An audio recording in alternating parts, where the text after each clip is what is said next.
It's Kringle time. Sit back and relax as we dive into a world of laughter and learning with the Kringle brothers, reminding us that we are better together.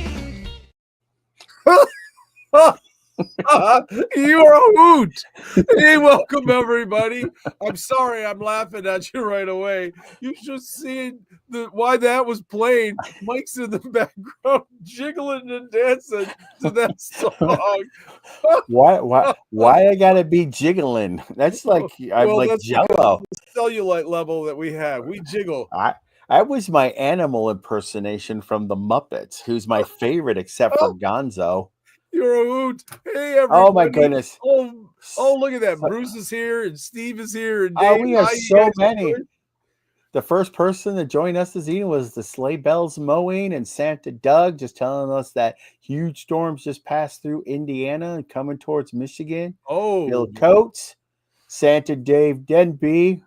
Oh, and I saw that we might get snow. I don't want. Yes, you might get snow. Oh my goodness. You know, we had a wonderful weekend, with Santa Ben Bellhorn at the Ohio Santas, right? That was a lot of fun. And it was what we had, like one day was like 80 something, and then the high 70s. It was absolutely wonderful. Yeah, and I forgot if we were in Ohio or Florida. And then after I dropped you off at home and I went home and we had snow. I was like, wait a second. I took a picture of the house with all the snow in the yard, sent it to Ben going, I want to go back. We have snow. Well, it got a little cold when we were leaving on Sunday.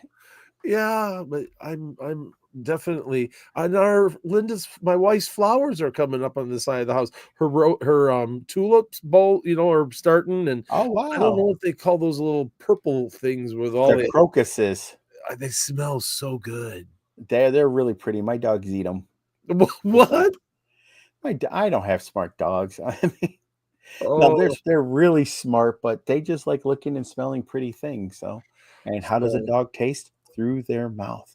But no, again, I thought Master Claus Academy was a blast. And we had about 40 people. And we got a little bit more than that, I think. I'm not positive, but I was impressed with Missy, Oh yeah, Missy Boggs on the roof from the hairstylist.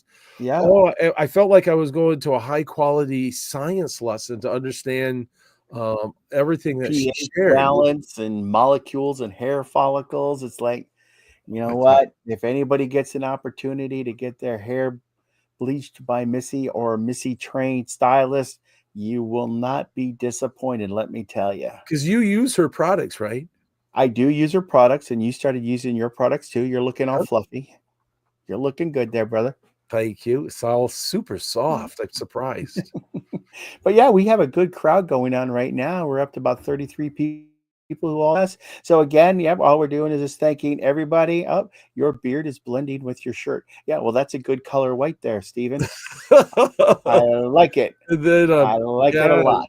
And special thanks to Roger for Kringle Tracker was there. And then, Kringle Tracker was there. And then and Ben and Steph Boys. Yes. Oh, it was awesome. We got our pictures. I can't wait to get those back. And Ben and Melissa did a phenomenal job. Oh, they were amazing, and the food was great, and the organization was great. It was a really good time. Yeah, Tapper Donkey was there. That was awesome. She makes some really cool hats and stuff. Yes, she does. At the same time, too, though, I think we had a really good class who are really like participating and wanting to learn, and we had some new Santas and some older Santas, but we had a good cross section of people there. So that's awesome. Well, it was. Tonight's show is a part 2 show. Part 2, our first part 2 show. We talked about character development. Let me recap a little bit and correct me if I missed something, and then I'll let you take back over. We talked about character development, and then we talked about backgrounds and personality traits. We talked about mannerism and speech patterns, and we kind of gave a definition of each of those. And then we started talking about the importance of character development and the inward focus of it. And so, which brings us tonight saying the character development techniques for a Christmas performer. And you had some really good notes. And so, how did I do? Should I be more detailed, or was that good? Oh, I think we could go there. I'm just looking at Zynga Claus, Jello from Canada. Hey, hi. So Hey. Well, that's one of the things that oh, and Mike Connor's on. He got his hair bleached from Missy. oh yes, and Oh, you doesn't he should. look good? Yeah, yeah, yeah. He does too. And there's Nader. Oh, Nader's on too. Hi, guys. And Doug also Thomas Sheeran and Jeff and Ouellette Jenny. and Jenny. Oh yeah, well we got a Oh, good group of people tonight. oh, Well, you know, Jeff just sent me a dad joke. I thank you, Jeff. Just let you know it'll be on in a couple of weeks. Right? right? We got It a was a couple other good one. ones in the queue right before you. So one of the things that we did discuss last week in a little bit as we were getting ready to close was why is it important for good character development? Well, if you were listening to the show from last week, or last night, excuse me, too, is Dr. Bruce Kotovich also said the same thing. Sorry, dog's barking. I'm glad you clarified that. I thought, wow, his stomach, he must not have eaten dinner or something. It was a crazy night, let me tell you. But some of the most important reasons to actually develop a good character is basically for authenticity reasons. And this is to make your character feel real. Also, connection with the audience, versatility, and of course, legacy. Now, we often get asked when we do go to different events or people just want to ask questions and our opinions is how do you deal with tough questions? And really, truthfully, one of the best ways to deal with a tough question is by having a good background and development of your character. And not just from a physical aspect, as we'll get here in a few moments, but also from a motivational side as well. Because if you can understand why your character does different things, then it'll make you easier to answer those difficult questions. Yeah. So let's go ahead and move into some techniques for Christmas performers. And the first one, of course, we're going to do is talk about good old Santa Claus. The heart of Christmas. Right. I'll give us a good ho, ho, ho. What, you now? Yes, no. How's that? Was that That's what you awesome. wanted? That was what I That's wanted. a pretty good ho ho ho. You do got a good ho, ho, ho. Now, when I say, okay, what type of traits embody Santa Claus, Michael, what would you come up and think of? Oh, when we talk about the traits of Santa, Right. I think of someone who's gracious Right. and loving and Mm-hmm. extremely caring, patient. Those just to off the top of my head to give you, some of those. So those are, traits that I think that he possesses, So would you give that like warmth and wisdom in there as well as generosity is? Yep, I would put that in there too. Yeah. Okay. Well, again, those are the traits that we all want to embody. And usually when we ask performers, what type of trait should a Mrs. Claus or a Santa have? Well, Michael has a those are the good same, and I'll throw this out too. Those are the same right. things that I want in my life. So it's like, Mm-hmm. while working on Santa, I can work on Michael at the same time because I want some of those. I want those same things in me also. Right. But what we're doing though is we're bringing a touch of ourselves into our character to make the character unique, but still follow some of the common guidelines for it. Right. And usually what we're trying to do is from an acting perspective is to basically embrace the overall, but put our little selves into there. Now, some of the physicality aspects of Santa would include, of course, his jolly nature, a relaxed, open posture, and deliberate, slow gestures to give him an aura of kindness and calm authority. Right. So, what are we talking about that? Well, if I were to say that to you, Michael, what would go through your mind for what is the definition or meaning that I'm looking for here? I'm not exactly positive when you're talking about physical traits, right? Right. So let's see here, if you're talking the physicality of it, it's his movement. How does Santa move when you make your entrance and you move into it and you're just justing, those types of things I think of with that. Well, just as with the other characters that we come into interaction with, when you look at Santa, being that he's an older gentleman, slow moves, not nothing erratic, not nothing kind of short that could actually scare somebody. Right. But by being flowing, as you always like to laugh at me because my hands go like this and I'm I always feel flowing like and you're conducting sometimes. I'm always conducting, trying to move pieces and stuff. But these are the elements that you have to pay attention to. You don't really want that closed body language. You don't want to look like overly, I don't want to say aggressive, but overly stern, because that will cause fear into your audience's reaction. Right. So again, by actually utilizing slow motion and deliberate motion, again, we're talking about try to limit any type of erratic motions, but being open and relaxed will work well when it comes to the physicality. And from a vocal work, as Michael demonstrated, the Santa laugh is iconic. And if you are new to this vocation, we want you to practice with a warm, rich tone that exudes care and good cheer. And really, it doesn't come all from the chest or the throat. Where Michael, when you laugh like that, where does all of it come from? Oh, diaphragm. It's just Right. literally. I mean, I think the best person who helped me develop my Santa laugh was Dr. Bruce Konovich. Mm-hmm. I mean, with all the vocal training, and I never forget when we were at Charles W. Howard, and put your hand on your stomach so you can feel your diaphragm, and then start and oh, oh, oh, oh, and then I mean he brought it up, oh, oh, and then he just worked it. And so the gestures naturally became a part of it as you were laughing. It wasn't the ho, ho, ho. That's all up in the chest and throat, but it was very much deeper into the diaphragm. So, Well, I think when the original Ho Ho Ho first came out, it was done in print. And I think it was just for an example to illustrate that Santa was laughing. And I don't think Santa really goes ho ho ho. It's more of a laugh. It's that's a little giggle, to Mhm. my, that was more gigglish to me, but yeah, it was awesome. So, and then the Oh, you others, do it well. I appreciate that.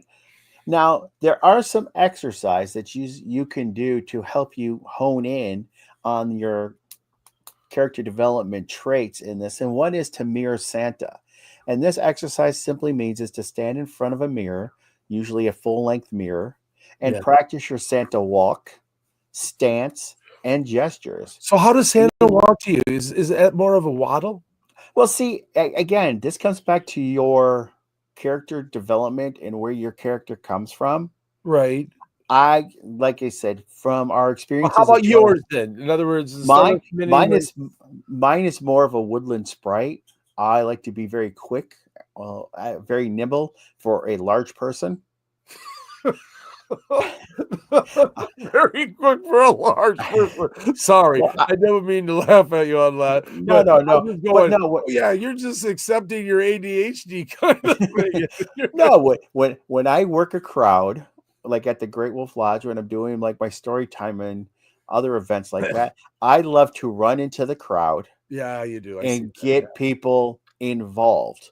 I like if I'm looking for fairies, I like finding gentlemen with beards and pulling fairies from underneath their beards and then telling them that they need to shower better underneath the beard because the fairy didn't like it there. Yeah, you use that thumb like, and I remember you did that in Yeah, Ohio, and it's like, right. oh, that glows under his beard really well. Yeah. Exactly.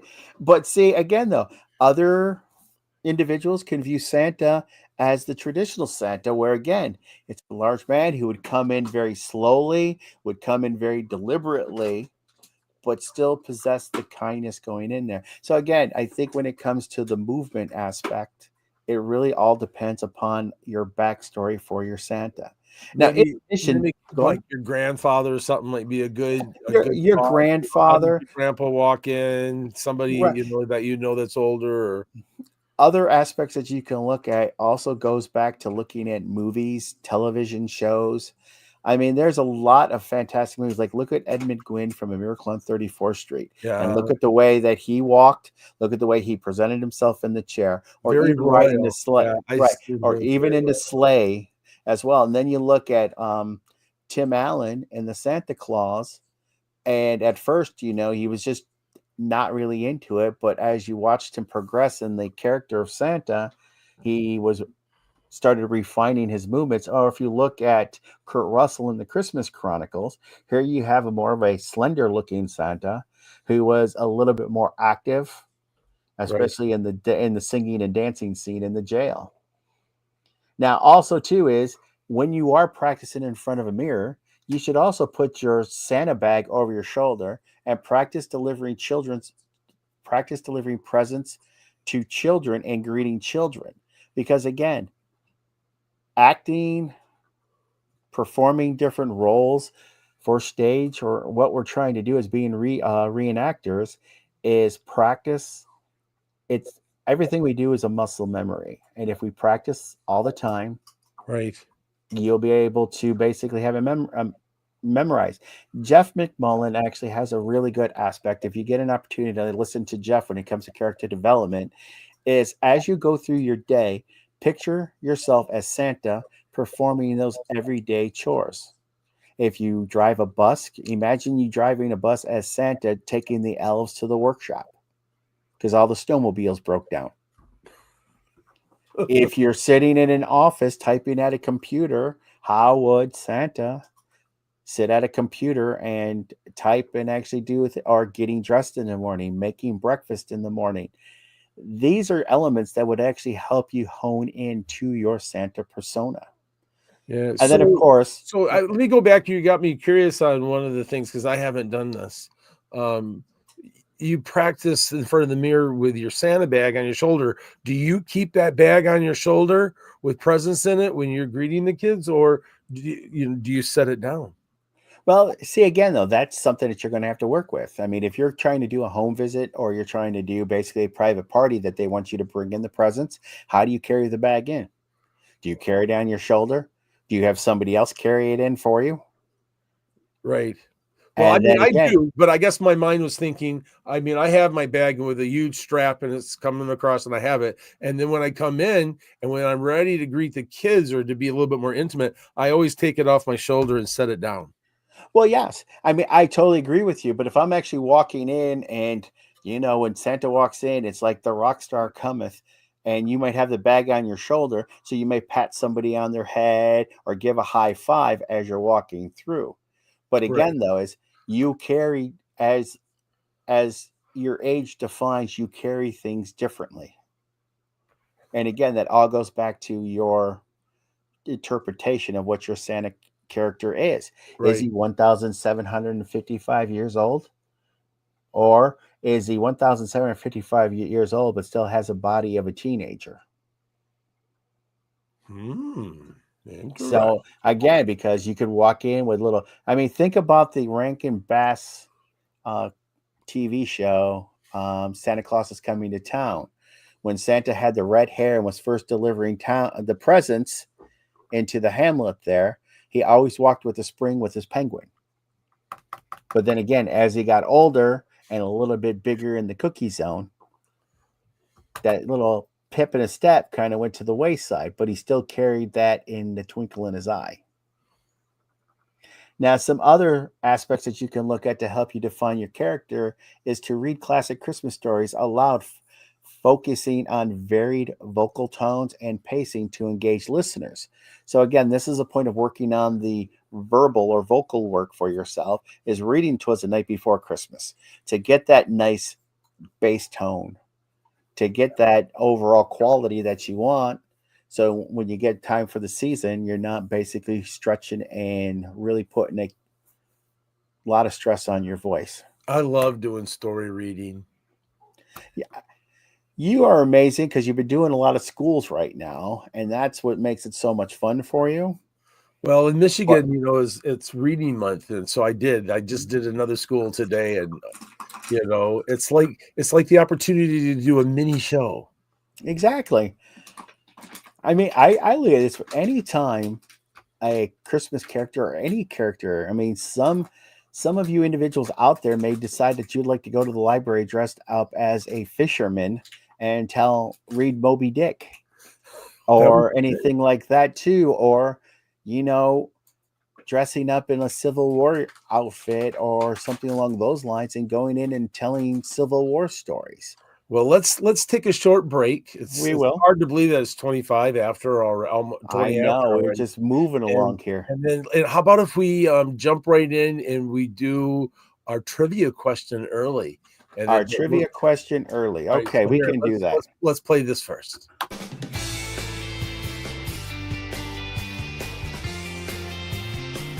Since its founding in 2004, Santa's Closet has been committed to providing unique, high-quality accessories for Santa, Mrs. Claus, and the entire Claus community. Our mission is to deliver exceptional customer service and outstanding value, offering competitive pricing and a wide selection of products designed to enrich the Claus experience. Thank you, you guys. We appreciate it. And tonight's trivia question. Are you ready? Nope. You want to? I'll put it on. You want to read it? I will. You put it on, and I will read it. All right. I thought it was a fun question. Okay. The world's first singing commercial aired on Christmas Eve in 1926. What cereal product was it for? So again, the world's first singing commercial aired on Christmas Eve in 1926. What cereal product was it for? Oh, wow. We already got comments? I just went out there. I haven't seen any new comments. No, not yet. They're frantically typing. I was thinking we should have a part B question. Oh, look at that quick. Oh, look at that. Well, according to our, all right. Well, there's some good answers here, but we already got it. And what would you say, Michael? Diane was the first one? I think Diane was first. Yeah. All right. AJ, I do love a good Fruity Pebbles. It's an awesome cereal. Fruity Pebbles. Just for a fun question, Diane, if we'll need you to email us your address and your t-shirt size so we can forward that on to Wade and Charlotte. And yeah, that'll be fun. Thanks for winning tonight. A fun part B question is, how would I say, what was it? What type of band? Is that the right way I can say that? What type of band was in the commercial? Yeah, the commercial, the type of band that sang, or yeah, I think not band. Band's a deceiving word. What type of group? Yeah, what type of group? There we go. Oh, look, she got it back again. On this. We're done. She had it on there before, She was so ready just for section. Just for everybody so they know is the answer, of course, is first singing commercial aired on Christmas Eve in 1926, and the cereal product was Wheaties, and it was actually sung by a barbershop quartet. And again, just to let you know that if you would like to contact us, and Diane, please send us your name, address, and shirt size to kringlebrothers2@gmail.com so we can get it to the appropriate individuals so they can send out your surprise. Yay! And I would like to say thanks for everyone too for sending in dad jokes. We'd like more. We don't have enough for the full season yet. So just a reminder, if you're going to send us a dad joke, use your phone, but turn it horizontal. Don't leave it vertical. Record horizontal, please. In fact, talk about dad jokes. Let's go ahead and tonight's. Run it now. Yeah, tonight's dad jokes brought to you by Santa Kevin.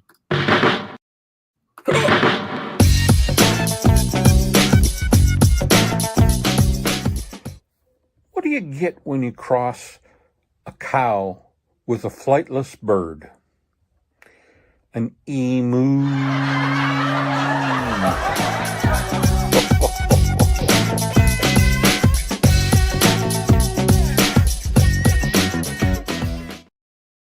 I love when they make me laugh.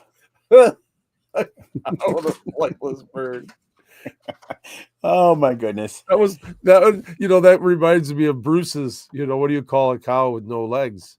Right? Ground beef. Right? Oh yeah, that was a good one. See, what do you call a cow? Remember Bruce's? I remember it. What do you call the cow with only two legs? Lean beef. Oh, way too Oh, funny. Oh, say oh. now, Stephen, if you'd like to, that's a good joke. What color is the wind? Blue, BLEW. Ah, But you nice. need to video yourself and send it in so we can put that on there. And AJ, I also like your group you picked too, the Beatles. Well, this was a little bit before Paul, Ringo, John, and Yeah. what was the other one? You had Ringo, Ringo, John, Paul, Paul. John.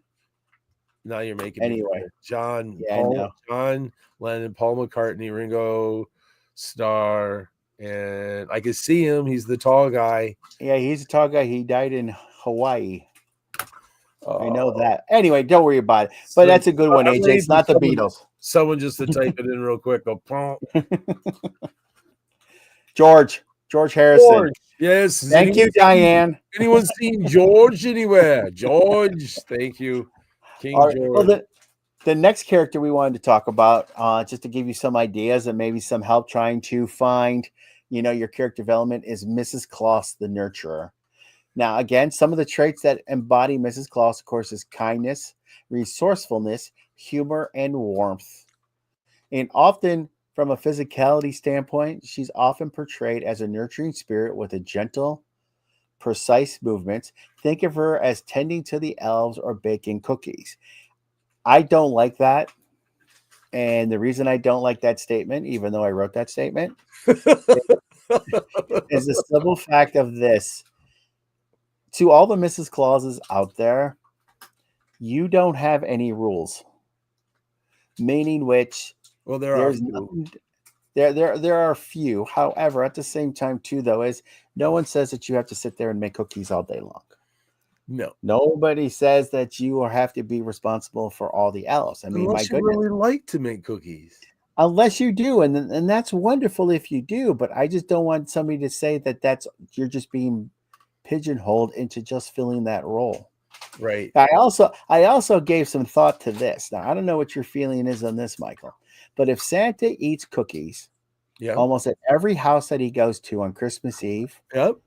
why would you want to eat cookies at the North Pole when it's not Christmas Eve? Because Mrs. Claus makes the best cookies. Then why eat cookies everywhere else? Well, just to remind me how good Mrs. Claus's cookies are. Oh, okay. So, You know what? And my Mrs. Claus, my wife is I tell everybody that my wife is in charge of all of the education at the North Pole with the elves. That she loves teaching them reading and taking care of things. And I tell her, I said, she's kind of like a superintendent. And so that way I elevate that situation. I said, but you know what else she does? Every Thursday, she likes to make cookies as a thank you for people.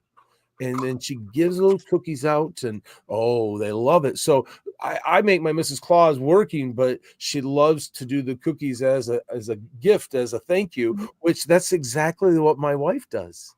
I mean, that's because she teaches. She's got her master's in teaching ESL, English as a second language, but when it comes to Thursdays, she loves making cookies, but they're always for a treat for somebody as a thank you for something, or she wants to bless them. And of course, I get a couple of them at least, But well, you have to be an official taster for them.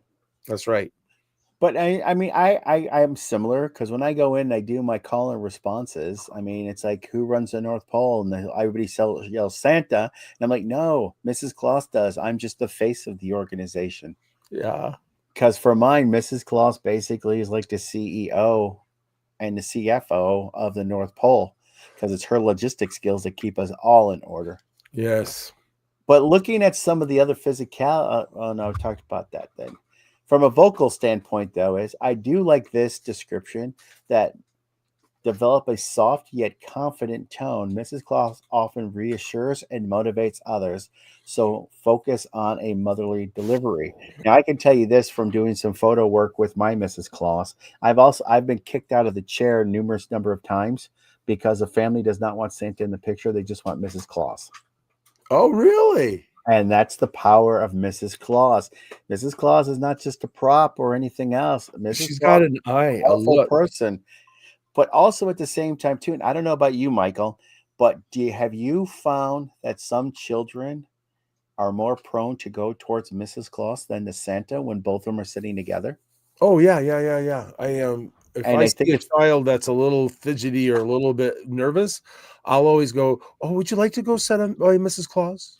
And so I just find, and I've got my own reasons with that. We'll leave those alone. But I find that she has a more calming effect, and some of it is I this is just the thought, no proof or anything. I'm just a thought. I think that men figure, unfortunately, in our society today, they don't have the nurturing role as they used to, and so I think that men can be a little bit more scary to children, but they're much more used to the female, their mothers, or that the female touch and guidance.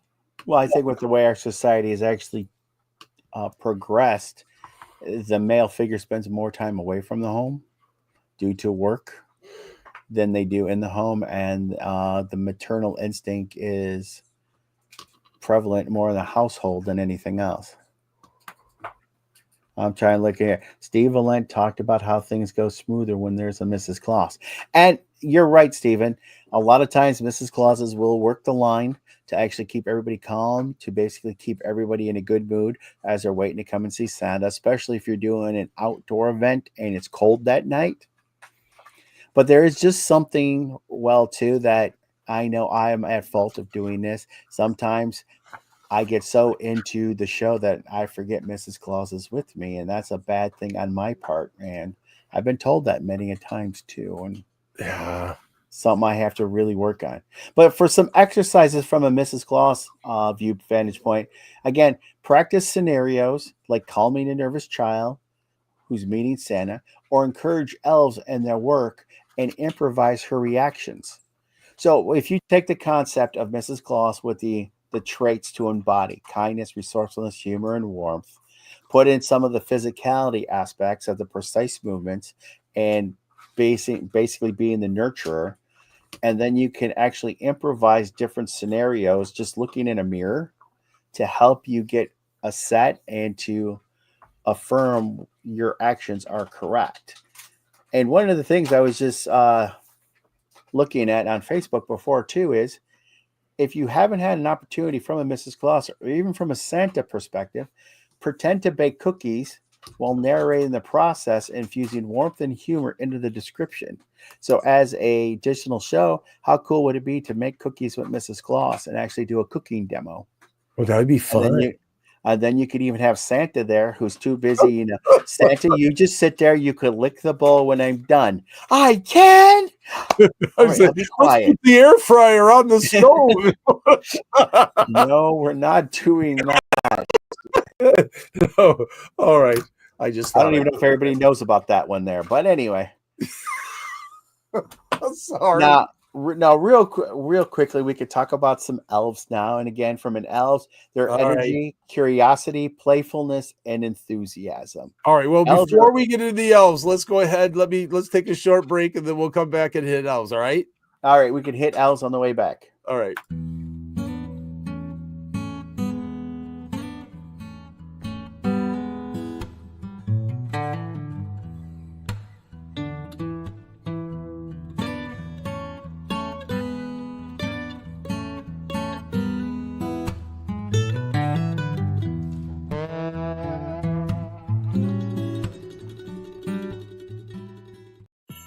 Are you going crazy managing clients, contracts, and invoices? Kringle Tracker is here to help you. Stay organized with ease. Keep your sanity in check with Kringle Tracker's intuitive tools to effectively manage your schedule and clients. Our seamless, customizable contract system allows you to tailor your contracts to you and your clients' needs. Prepare for tax time like a pro by tracking your income and expenses and generate reports to make it a breeze. Transform your Claus business by signing up for a free 20-day trial. Kringle Tracker was created by a Claus for the Claus community so you can focus on making magical memories for your clients. Head over to kringletracker.com and sign up for your free trial today. Hey, welcome back. Hey, we're back. I would, why we just brought up those supporting cast members that you just showed commercials for is one of the things we can talk about is just a little bit here is insurance. If you go through Larry Talbert, not only do you get entertainer insurance, but you also get insurance on your suits and props. I know. I'm so glad. And that's amazing. So if you need insurance or in the market to actually look to upgrading your insurance, contact Larry and you'll be really happy if you do. So what we left off before we went to the commercial break, Just we were moving talking into about elves. before we do that, did you see the comment there with Santa Doug? Oh, yes. And that's great. That's a perfect example. Santa Doug says, I got sick on Christmas Eve and we had a big gig. We contacted our client and they were okay with just Mrs. Claus coming. Worked out great because Santa was delivering presents. She bailed us out big time. That's wonderful, Santa Doug. And again, kudos to your Mrs. Claus, because sometimes Mrs. Clauses have a little bit more fear when they're center attention. But your Mrs. Claus picked up, and as I said before, Mrs. Claus is not just a prop. Just like we're not props when we go to a photo shoot or a gig. Let them entertain. Let them actually come and share the spotlight, or even push them into the spotlight. And you'll be amazed at what they can do. Right. Now we're going to move on to the elves, the cheerful little helpers, who are basically kids on pixie sticks. Bubba says he has a whole bus full of elves. No, with the elves, with their traits that are energy, curiosity, playfulness, and enthusiasm. Their physicality are move quick, light, and animated gestures, use exaggerated body language to reflect their small stature and lively personalities. Again, when we're looking at this, we're actually looking at the stereotypical Christmas elf, which are usually only maybe 3 to 4 feet high. But if you are into, like, say, the Lord of the Rings and Tolkien mythology, elves can range anywhere between 4 to 6, 7 feet tall. So again, it all depends on what kind of elves you're working with. You know, I was doing a school assembly at a school, and their music instructor, who was kind of robust, a little bit about your height, nice belly like you, right? So barrel shaped. Be honest, barrel shaped. And we were there, and I called him an elf, and all of the kids looked, and I went, "Oh, you know what? I don't know if you know this, but sometimes elves like to come down and live in Michigan, but when they do, they start to grow taller." You know what? And so I'm not saying, Aaron, I'm not saying that Mr. Rhodey's really an elf, but he could be. He's been down here long enough that he's grown that tall. You know what I mean? So it was like I did that and then backtracked a little bit with they start to grow taller, the longer they're away from the North Pole. And so all of the kids, it was so fun afterwards. Are you an elf, Mr. Rhodey? Are you an elf? Well, you bring up a good point. In what the Christmas Chronicles 2 with Belsnickel, because he actually moved away from the North Pole, the longer he was away from the magic of the North Pole, the more human-like he actually became. In fact, his ears stopped being pointy and they started going round. He started getting a little bit taller. So again, it's feasible. It's things to work with. It was really fun to play the joke on Mr. Rhodey. Well, Bubba says his buddy the elf is 6 foot 8 inches tall. Nice. So, but another aspect that you want to look at with elves is their voices. Their bright, high-pitched voices often suit elves. Experiment with sing-song tones and playful inflections. If you wanted a good example of like sing-song tones, have the elves speak like they're in a Dr. Seuss novel. Oh, that rhythm and rhyme. Right. He's like, I don't like green eggs and ham. I am not Sam. And if you wanted to give some personality to your elves working on set, it not only is just fun to listen to, but it keeps your co-workers' mind going and keeps them engaged with what's going on. And then again, a few exercises, as in mime work. Imagine wrapping presents or building toys using exaggerated physicality to communicate tasks without speaking. Think of basically being like mascots. Right. Convey emotion without actually speaking. And then again, from elf conversations, improvise a scene with other performers where elves discuss toy making, incorporating rapid speech and excitement. Another version that you can play with this is called Gibberish. It's an improv game where you can take an elf and Santa, have the elf speak in Elfish, which of course is gibberish, and then Santa actually interpret it. But with this, it's not just from a vocal standpoint. When you do speak gibberish, it could be utilizing physicality, hand gestures, motion, even the way you stand to actually show attitude, feeling, and it's just not all by word. And now, Michael, we're going to get into one of the fun things that are basically the most misunderstood. Yes. I saw that in your notes. I thought you did that on purpose to me. I did do this on purpose because I'm starting to work with a lot more of the lovable villain, the Grinch. And first, I'll say I love the Grinch. My frustration comes to the interpretation of other people who play the Grinch now. Well, they only focus on one aspect of the Grinch, and that is the evil side. The pre side. And my mind's going, no, he's been redeemed. His heart grew 10 times. He's changed. He's not the same anymore.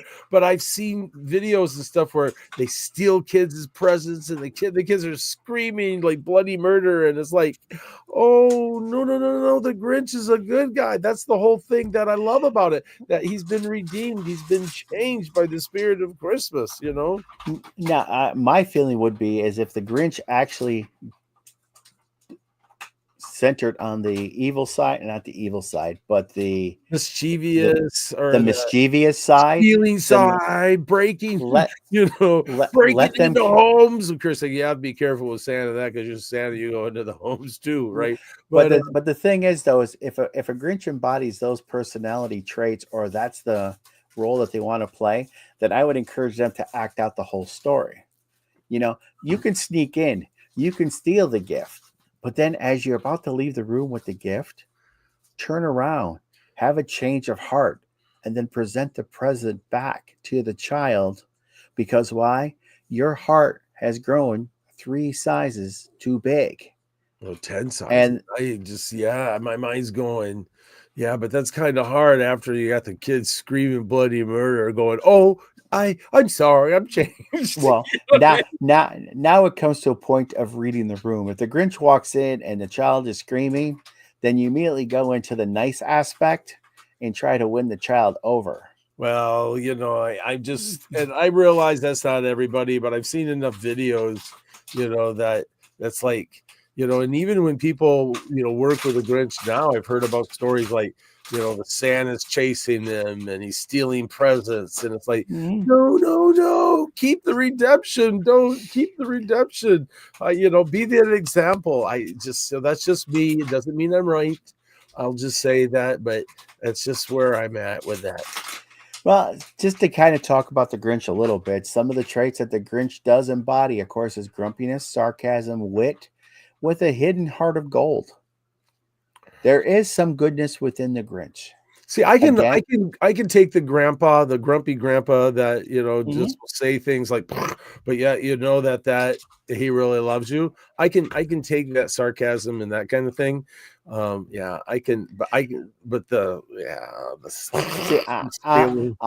a huge fan of how the Grinch Stole Christmas, the original one, because one, I like the animated director that filmed it, and I love the drawings that he did of the Grinch. However, when you look at the Grinch by Illumination, which is the same people that brought you the Minion movies, right? I like that Grinch better because it showed that he had interactions with the Who's before Christmas. And it wasn't just like he lived on Mount Crumpet and he just totally just stayed away. Right. It gave a little bit of background of his grumpiness. Right. And yes, Bubba, the Grinch, like Rudolph the Red-Nosed Reindeer, is a copyrighted character, and you do need permission to actually even hire yourself out as a Grinch or to be called a Grinch. So, but again, going to the physicality, the Grinch uses sharp, angular movements to convey his awkwardness and reluctance. Think slouched shoulders and exaggerated sneaking. And as for vocal work, develop a growling, sneering tone that becomes softer and warmer as the Grinch's heart grows its 3 sizes. And for an exercise, Wasn't it 10 sizes? Didn't it grow 10 sizes that day? No, it's only 3 sizes too big. Only 3? Oh, yeah, because when they put it into the little X-ray machine, it goes 1, 2, and then it breaks the machine. Oh, I was just like clear. Yeah. Oh no, yeah, we don't want to do that to the Grinch. We might actually popcorn his hair, and Max would be all bad. Max with But a again, stick on his head. That's just yes, Max with the stick on his head. But the Grinch monologue, perform a short scene where the Grinch complains about Christmas, gradually shifting to softer tones as he discovers its true meaning. Yeah. And then again, from a face journey, practice moving through exaggerated facial expressions from disgust to joy using only your face. Again, some people, when they do portray the big green guy, use a mask. And there's very little facial realness that you can actually use. Use that green makeup. Well, the green makeup would be a little bit better because it would allow you to basically emote with your face. But by wearing like a latex mask or something along those lines, it's very hard to emote when your face cannot show any type of facial feature. Right. So all your grinchiness is coming from basically the way you move and the way you interact. So again, that's one of the things when you actually look at the Grinch, depending upon, again, what your character will be wearing, your physicality may become a little bit more predominant because you have to display everything through motion rather than through speech. Now, just some general tips on character development. Waiter? Okay, yes. We don't take any wooden nickels and never bet on the number 5 horse in the 5th We're going to race. give him a tip. All right, never mind. Okay. Sorry. All right, man. Okay. Now, Go ahead. general tips for character development. Study the source. Watch films, read stories, or research folklore to understand the essence of each character. For example, studying Dr. Seuss's How the Grinch Stole Christmas reveal nuances about the Grinch's journey. But when you look about the big green guy, you also have Jim Carrey's interpretation in How the Grinch Stole Christmas. You also have How the Grinch Stole Christmas by Illumination. You have the book as well. So there's different ways that you can actually go ahead and study. You know, it'd be fun. One of the things that I so loved is when I came down to Bruce and Kathy's house and for the photo shoot that I had down in that area, and we got together, all these Santas got together to watch a Christmas movie. You know what I mean? And it was like, I thought, that'd be a good encouragement. Get together a few of your friends, watch the movie together and talk about it. You could have a study party. Even if you just have the opportunity, like right before the season, to get like any type of peer group or Santa organization in your state, if you can rent a room or have it at a house, have a Christmas marathon. So if you like that idea, invite some friends over, make some popcorn, get 5, 6 or whatever, 4, and then get together and start watching some Christmas movie and talking about it. So work on it together. I know when I work on stuff together, I feel better. Oh yeah. But even if you just have a projector and some speakers, you can always do your own backyard drive-in type thing, and you can have everybody come over and bring a little potluck type thing and just enjoy some Christmas movies, and then afterwards kind of talk. It's like Stuart Deacon always says, like in Miracle on 34th Street, when Edward Gunn snaps the whip. It's a great idea to do that. Another example Kathy goes pajama party. Yep.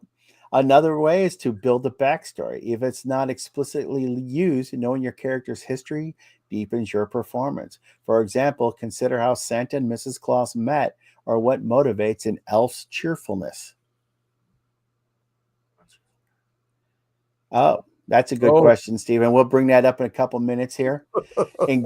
Engage in improv. Practice responding in character to unexpected questions or situations. And then again, focus on your emotional range. The characters are often joyful, but explore their full emotional range. For example, Mrs. Claus might show concern for Santa's health, or the Grinch might express loneliness before his transformation. So this is some of the ideas that you can actually employ by creating characters and going through the process of character development. Now, the questioning mind was, Santa Michael, has a child ever seen your tattoos? Well, do this. Let me. I'm looking real quick to see if I can pull the picture in. Why don't you go ahead and finish up that segment, and if I can find it quickly. I did finish up this segment. Oh, you did finish this segment. You know, All right. Well, let's do Mike, that. Mike, I'm while almost Michael, there. Michael shows his Old Motherhead. Michael Old Motherhead, shows his where are you? picture. There it As is. Michael gets ready to show his picture, here is. Well, I'm go ahead. Keep going. Sorry.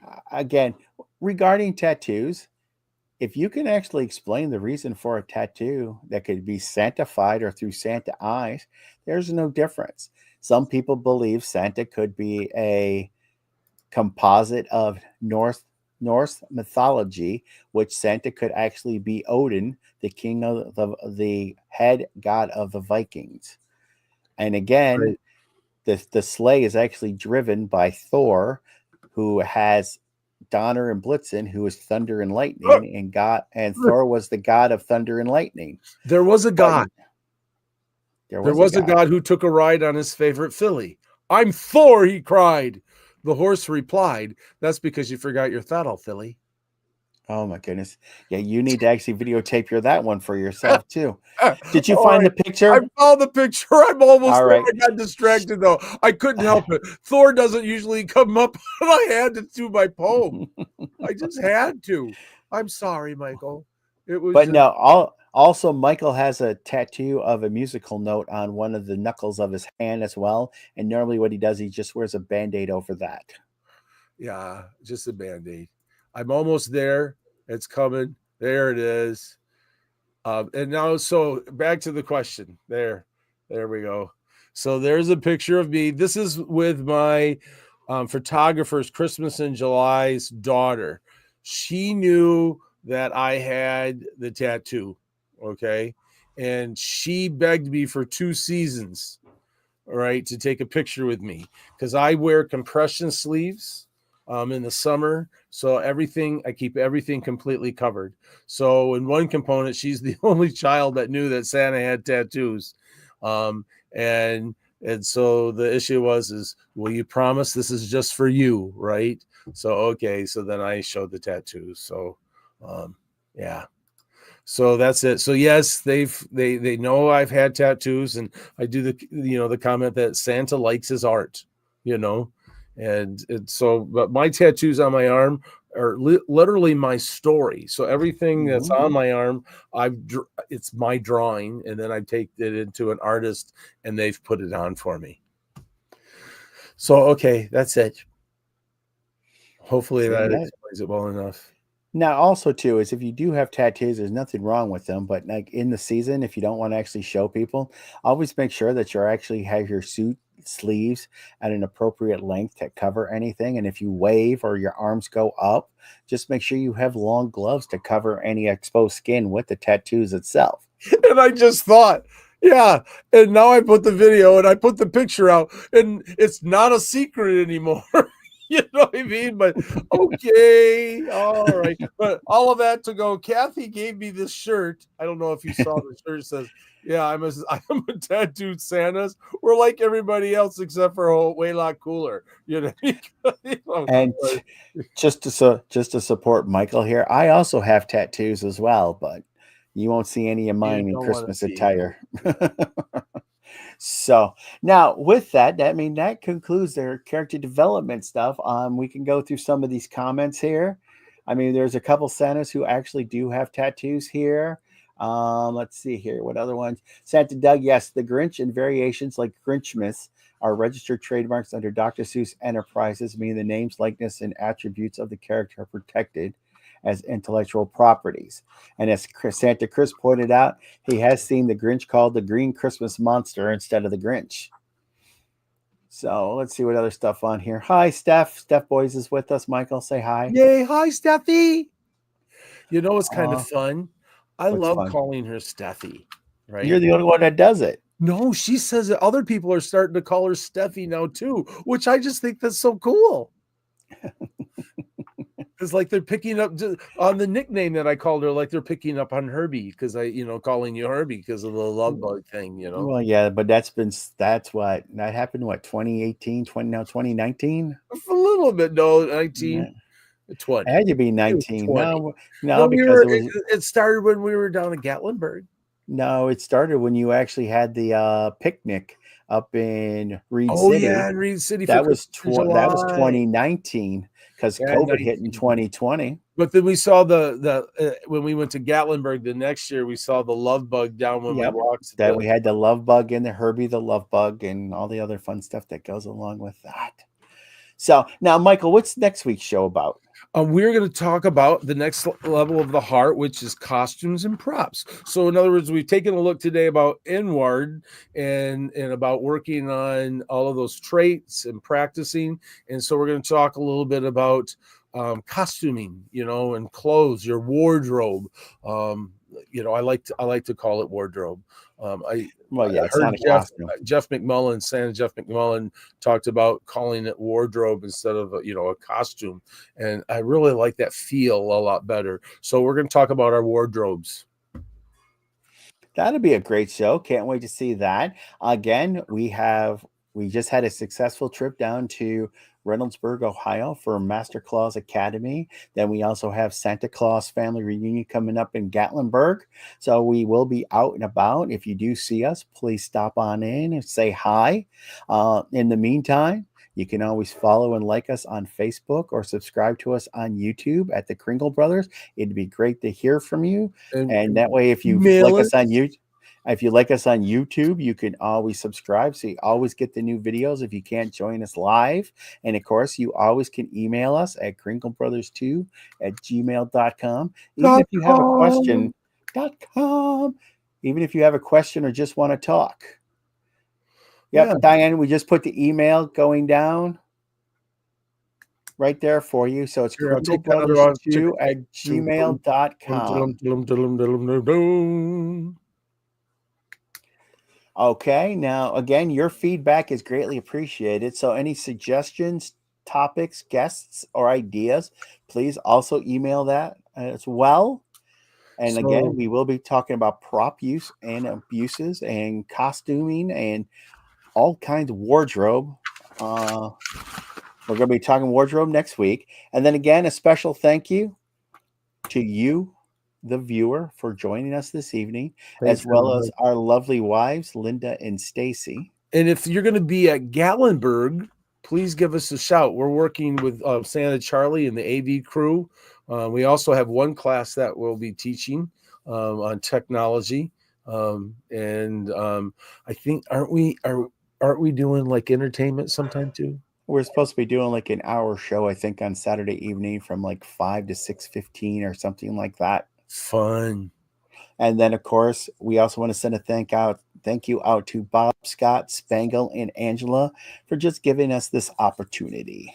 Yeah, and everyone else of the TNL family. Of course, we want to run that. Oh, we run that video at the end, don't we? Yeah. So, yeah, all right. I think it's all right. We're right there. So, hey, everybody, we really, really appreciate you. So, remember, all right, may your life be filled with encouragement, laughter, and fellowship. And may you find magic in every smile you inspire and always live with a heart full of Christmas. Blessings, everybody. Thanks a lot. Blessings.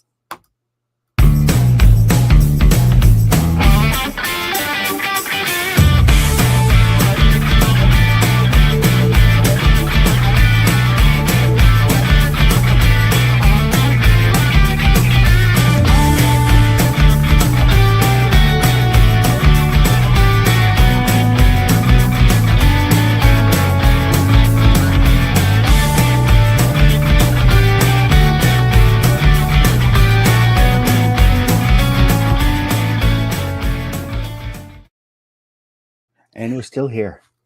Hey, there's still people watching.